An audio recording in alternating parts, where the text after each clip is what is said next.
Saudara sekalian, beberapa penyakit bagi pemilu yang harus kita antisipasi dari sekarang. Pertama, kemungkinan atau sering terjadinya politik uang. Politik uang yaitu upaya memenangkan pemilu melalui pembelian dukungan. Banyak ada yang borongan melalui botoh-botoh, melalui pejabat-pejabat di desa, di kecamatan, di KPU. Banyak loh di KPU meskipun sudah independen.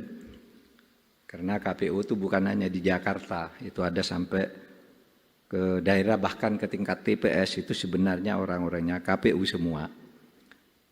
Politik uang sering dibeli lewat mereka, ada juga yang eceran yang sering disebut serangan fajar.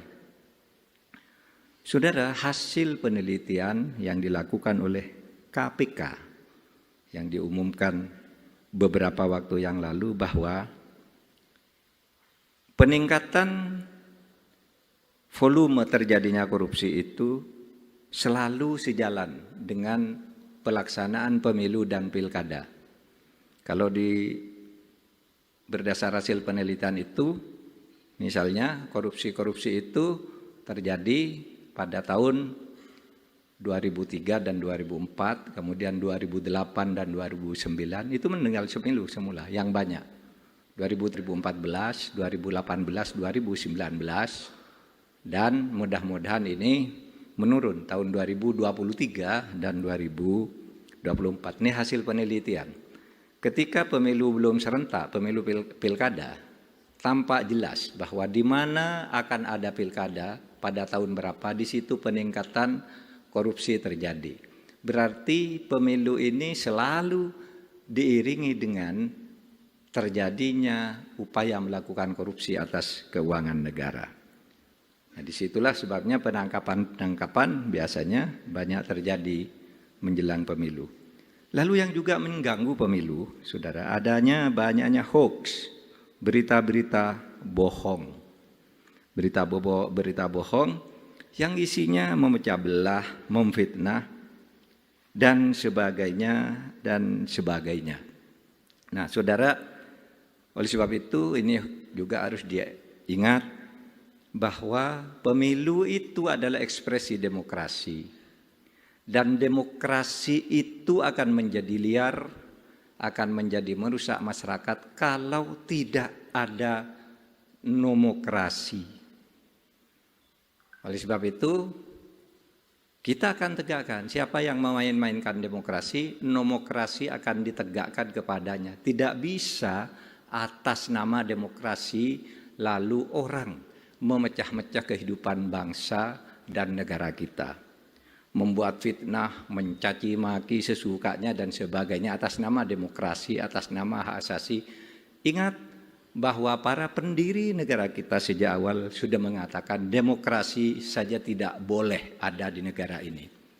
Harus ada temannya demokrasi itu, yaitu nomokrasi. Oleh sebab itu ada kedaulatan rakyat, ada negara hukum. Itu selalu beriringan di mana-mana. Oleh sebab itu ini yang akan kita tegakkan. Demokrasi kita kembangkan sebaik-baiknya, nomokrasi kita tegakkan selurus-lurusnya. Nah, saudara, mengapa ini harus kita lakukan?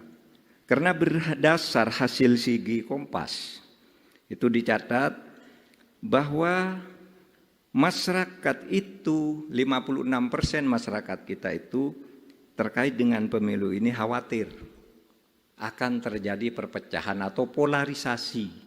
Polarisasi itu bentuknya itu tadi, fitnah, kebohongan, pencemaran nama baik, bahkan politik identitas. Saya selalu mengatakan politik identitas itu berbahaya bagi kehidupan berbangsa dan bernegara. Beda dengan identitas politik. Jadi politik identitas itu beda dengan identitas politik. Setiap orang punya identitas politik, punya ikatan primordial, agama, Islam, Kristen, Katolik, suku, Madura, Jawa, Bugis, Batak, itu identitas. ras, Melayu, Cina, Arab, dan sebagainya. Nah itu identitas. Apakah memilih berdasar itu tidak boleh? Boleh. Tetapi jangan itu menjadi hal yang utama, apalagi dijadikan alat untuk mendiskriminasi orang lain. Saya orang Jawa, sikat orang Batak, sikat orang Bugis. Begitu juga di sana, di Bugis, di Makassar. Saya orang Bugis, pokoknya orang pendatang di sini mari kita sikat. Di dalam politik itu namanya politik identitas. Politik identitas yang menggunakan identitas politik.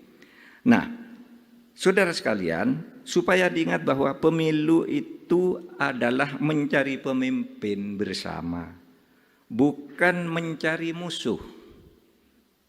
Mencari pemimpin itu karena kita negara demokrasi dan kemampuan serta aspirasi masyarakat itu berbeda-beda sehingga perlu pemimpin yang bisa menjahit semua perbedaan itu.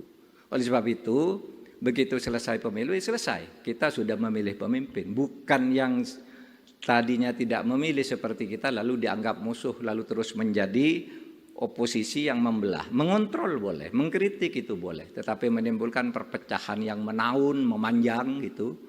Dari pemilu sekarang sampai pemilu berikutnya bermusuhan terus, itu tidak boleh. Karena pemilu itu mencari pemimpin yang disepakati bersama. Dan pemimpin itu harus ada, karena kalau negara tidak ada pemimpin, negara itu bubar. Berarti kita mengkhianati para pendiri negara dan mengkhianati perintah konstitusi. Saudara, ingin saya katakan bahwa tidak ada manusia yang sempurna. Semua calon pemimpin yang ada itu kalau dicari baiknya pasti ada, dicari jeleknya pasti ada. Tidak mungkin manusia itu kok ini calon pemimpin yang paling baik memenuhi syarat ini, tidak ada celahnya, tidak mungkin. Atau ini calon pemimpin atau calon wakil rakyat yang sangat jelek, jangan dipilih karena tidak ada baiknya. Semua pemimpin atau manusia itu ada baiknya dan ada jeleknya.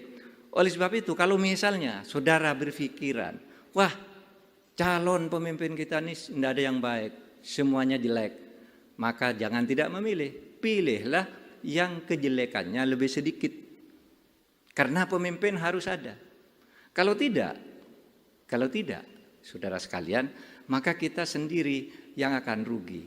Karena ada sebagian orang, seorang filosof mengatakan, filosof politik itu mengatakan begini, pemilu itu bukan mencari pemimpin yang baik. Pemilu itu sulit loh menghadirkan pemimpin yang baik. Tetapi pemilu itu adalah untuk menghalangi orang yang lebih jahat untuk menjadi pemimpin. Jadi agar orang jahat tidak jadi pemimpin, kita ikut pemilih. Pilihlah yang terbaik dari yang semuanya memang tidak ada yang baik itu. Relatif. Dan ketidakbaikan itu nanti saling dukung, gotong royong, membangun negara ini secara bersama-sama, sehingga intinya mari jaga persatuan dan kesatuan bangsa kita.